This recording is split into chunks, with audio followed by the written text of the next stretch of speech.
Durante los años de anarquía, la organización del país continúa siendo una preocupación. En 1824, Buenos Aires convoca un congreso al que acuden representantes de todas las provincias. Allí toman forma y nombre propio los partidos Unitario y Federal. El Partido Unitario está compuesto principalmente por miembros de la élite porteña.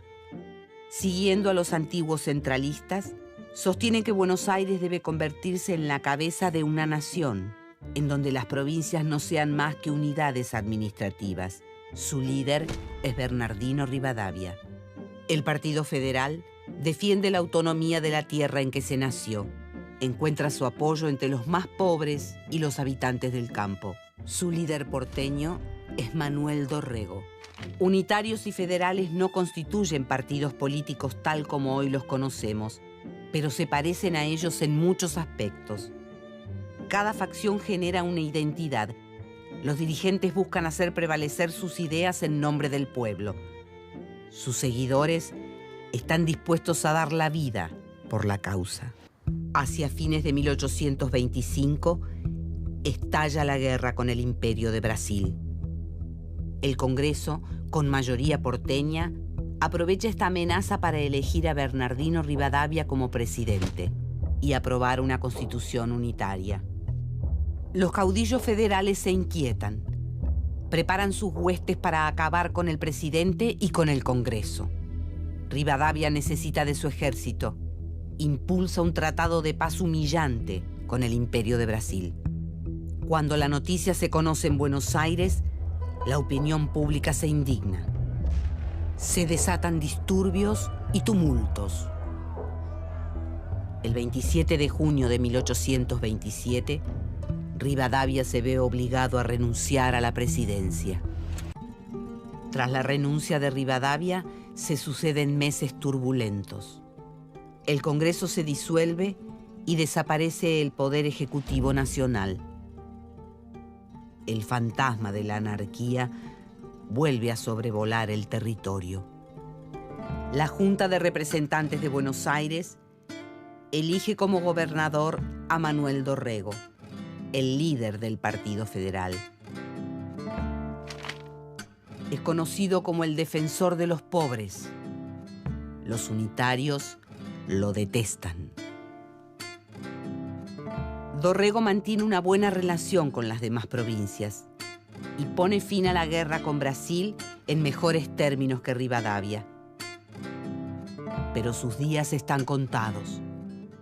El general unitario Juan Lavalle regresa con su ejército a Buenos Aires. Se autoproclama gobernador y persigue a Dorrego. El caudillo se refugia en la campaña, pero uno de sus subordinados lo traiciona y lo entrega a sus perseguidores. El 13 de diciembre de 1828, en Navarro, Lavalle cumple con el mandato de los unitarios. Ordena el fusilamiento de Manuel Dorrego. El fusilamiento de Dorrego aviva la furia de sus seguidores.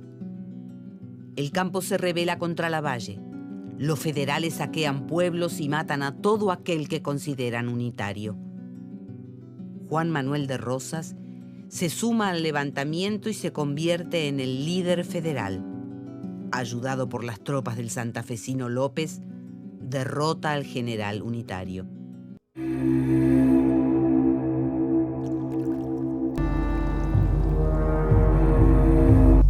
El campo lo vio nacer y convertirse en un poderoso estanciero. Se ganó el respeto de los paisanos, a los que supo escuchar y movilizar. El orden fue su gran obsesión y el color rojo la marca de su anhelo político.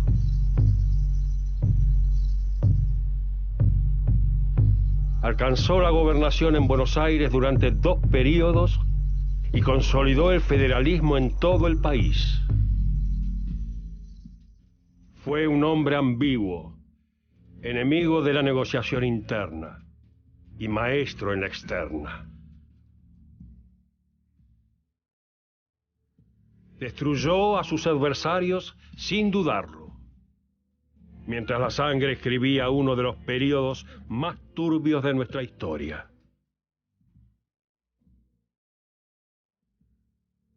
Él fue llamado el restaurador de las leyes, y su nombre es Juan Manuel de Rosas.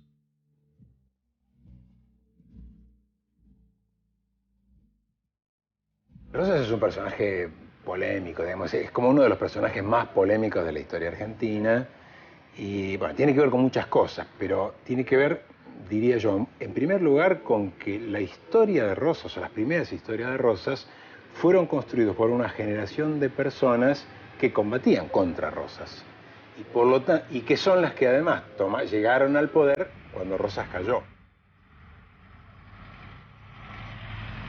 Juan Manuel de Rosas nació en Buenos Aires el 30 de marzo de 1793. Su padre fue León Ortiz de Rosas, un militar que descendía de una respetada familia española. Su madre fue Agustina Teresa López y Osornio, quien poseía un importante patrimonio y se encargaba de administrar la estancia El Rincón. La infancia de Juan Manuel transcurrió entre la vida de campo y la vida de la ciudad.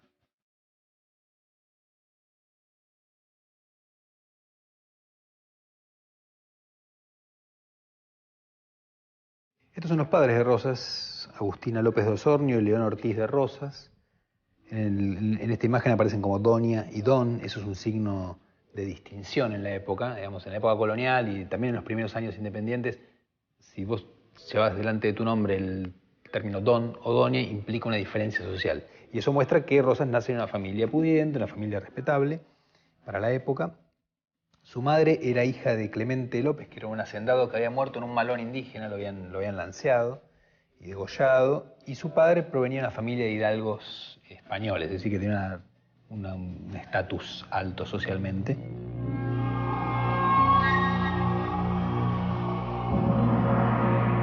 En 1806, cuando se produjo la primera invasión inglesa, Juan Manuel, con apenas 13 años, se presentó ante Santiago de Liniers.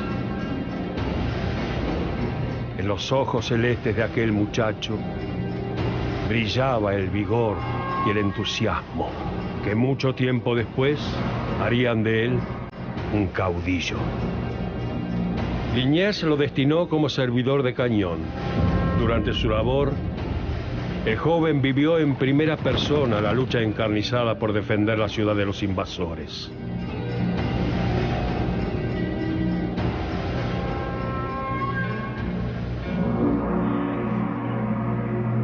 Después de cumplir con sus obligaciones, Juan Manuel se decidió por regresar al campo. Se dedicó a administrar los bienes de su familia, pero la convivencia con su madre, que lo acusaba de despilfarrar los bienes, se le hizo insoportable. Rosas renunció a su trabajo como administrador y abandonó la casa.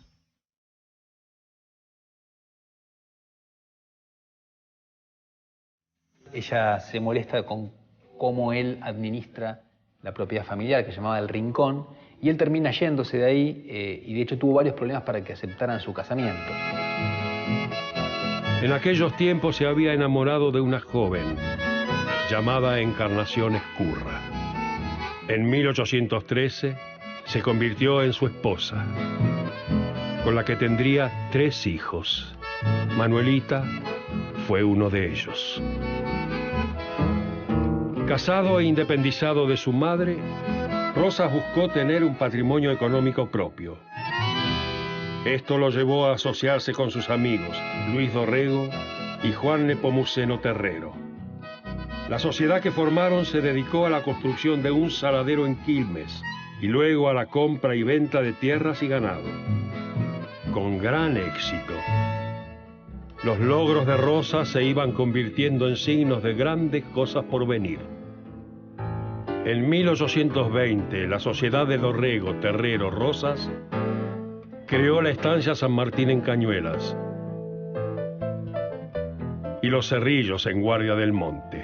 Esta última poseía 300.000 hectáreas de extensión. La habilidad de Rosas para administrar las propiedades lo convirtió en un hacendado clave de la región. Esto le permitió, de a poco, relacionarse con la política, presentando peticiones a los sucesivos gobiernos, abogando intereses de los productores ganaderos y saladeros. Y él, incluso como administrador, escribe una instrucción que se llama Para los mayordomos de estancia, donde se muestra muy estricto en cómo controlar la producción.